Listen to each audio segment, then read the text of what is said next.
আসসালামু আলাইকুম প্রিয় প্রবাসী ভাই বোন, স্বাগত জানাই শরণার্থী আপডেটের নতুন ভিডিওতে।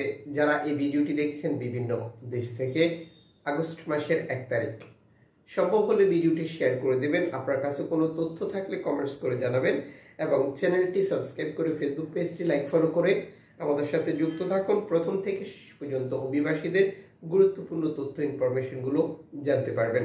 তুরস্ক থেকে গ্রিস, লিবিয়া থেকে ইতালি, তিউনিসিয়া থেকে ইতালি, মরক্কো, আলজেরিয়া বা মৌরিতানিয়া, আফ্রিকার বিভিন্ন দেশ থেকে স্পেন যাওয়ার সর্বশেষ ইনফরমেশন জানিয়ে দেব এই ভিডিওর মাধ্যমে।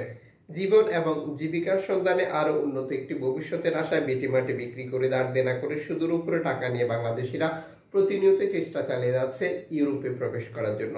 এই পথ ব্যবহার করতে গিয়ে বহু মানুষ প্রতিনিয়ত নিখোঁজ থাকছে, বহু মানুষের মৃত্যু হচ্ছে। জুলাই মাসের 12 তারিখে গড় ছেড়েছিল একটি পরিবার যাদের উদ্দেশ্য ছিল তিউনিসিয়া থেকে ইতালিতে যাওয়া, কিন্তু এই পরিবারটির এখনো কোনো খবর পাননি তাদের আপনজন। যে সংস্থা মানবাধিকার সংগঠনগুলোর কাছে বারবার ধারণা দিয়েও তারা সর্বশেষ কোনো তথ্য জানতে পারেনি। একটি আন্তর্জাতিক অভিবাসন সংস্থার সহযোগিতায় তারা প্রতিবাদ জানিয়েছে আন্তর্জাতিক অভিবাসন সংস্থা IOM এর অফিসের সামনে। এই প্রতিবাদের মূল উদ্দেশ্য হচ্ছে তাদের পরিবারকে তারা 12 তারিখে ঘর থেকে বের করলেও এখন পর্যন্ত তারা কোথায় আছে, কি পরিস্থিতিতে আছে তা জানেন না। আপনারা জানেন যে প্রতিনিয়তই বিভিন্ন দেশেই অভিবাসী বিরোধী কঠোর অবস্থান, অগণিত অভিবাসীর প্রতিনিয়তই মৃত্যু হচ্ছে। ভিডিও ফুটেজটি সামাজিক যোগাযোগ মাধ্যমে ভাইরাল হয়েছে, যেখানে দেখা যায় তাদের আপনজন এই যে সংস্থাটির যে দপ্তর রয়েছে সেই দপ্তরের সামনে অবস্থান করছে এবং তাদের দাবি জানাচ্ছে। তাদের লোকজন কোথায় আছে এবং তাদের কি অবস্থা সেটি জানতে চেয়ে তাদের এই অবস্থান। যদিও আপনারা জানেন যে বাংলাদেশ থেকে যে লোকজন তাদের আপনজনকে হারায় বা যাদের আপনজনকে খুঁজে পাচ্ছেন না, তাদের জন্য একই ধরনের সুযোগ নেওয়ার খুব একটা সুযোগ নেই, কারণ বাংলাদেশে ইন্টারন্যাশনাল এই কার্যক্রমের সাথে যুক্ত খুব একটা সুযোগ সুবিধা নেই।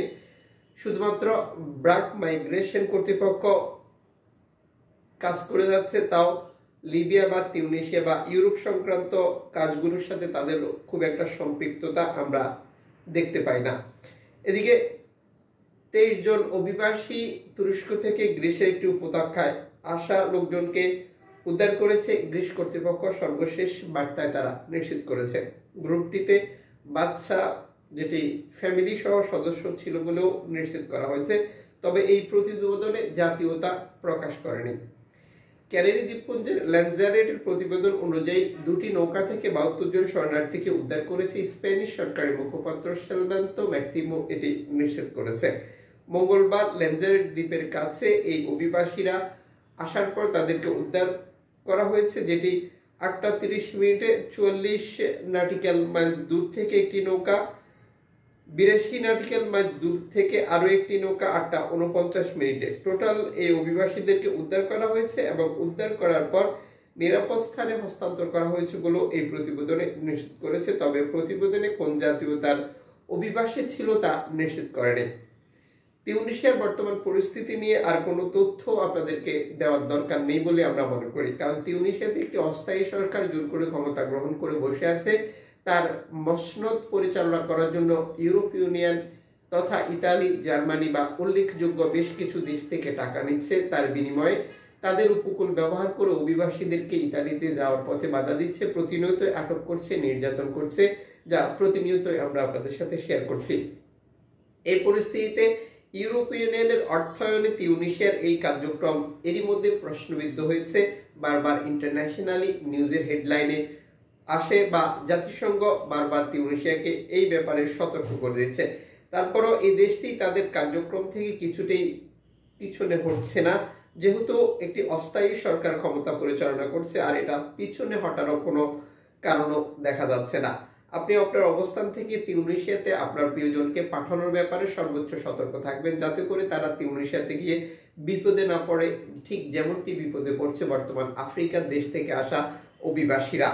এদিকে অভিবাসীদেরকে আটক করার যে সিস্টেম শুরু করেছে ইউরোপ ইউনিয়নের অর্থায়নে, যেটি লিবিয়া তিউনিসিয়ার উপকূলে, তা নিয়ে কঠোর সমালোচনা করেছে একটি এনজিও সংস্থা। ভূমধ্যসাগরে বিপদগ্রস্ত শরণার্থীদেরকে উদ্ধার করার বিনিময়ে আটক করে নিয়ে এসে বিক্রি করে দেওয়া, নির্যাতন করা, আর সেই পরিস্থিতিতে বহু অভিবাসীর মৃত্যু বা আরো নানান ঘটনা এরই মধ্যে আপনারা প্রিন্ট এবং ইলেকট্রনিক্স মিডিয়ার বদলতে জানতে পারছেন। যদিও দু একটা ঘটনা সবার সামনে উঠে আসে, এর পেছনে হাজার হাজার ঘটনা চাপা পড়ে থাকে। এদিকে এনজিও সংস্থা নাদির সর্বশেষ বার্তায় নিশ্চিত করেছে ভূমধ্যসাগর থেকে শরণার্থী উদ্ধার করার জন্য তারা বর্তমান মাল্টা উপকূলে অবস্থান করছে। আপনি এই সংস্থাটির জন্য একটি ধন্যবাদ লিখুন। বিপদগ্রস্ত শরণার্থীদেরকে উদ্ধার করবে এবং ইতালিতে নামিয়ে দেবে। এদিকে একটি হত্যাকাণ্ডের অভিযোগ তোলা হয়েছে তিউনিসিয়ান কর্তৃপক্ষের বিরুদ্ধে।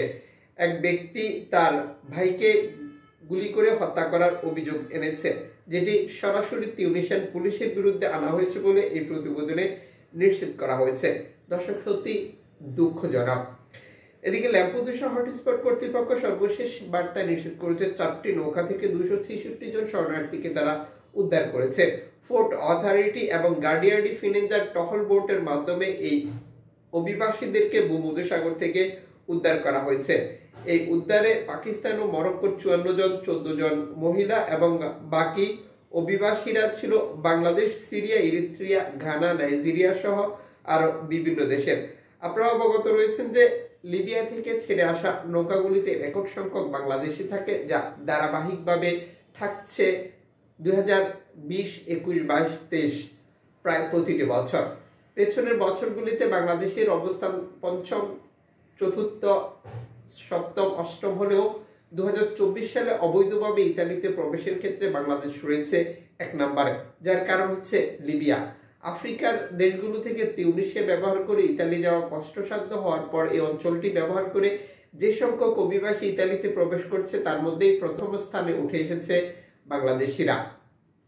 যদিও এর মধ্যে বহু বাংলাদেশি মৃত্যুবরণ করেছে।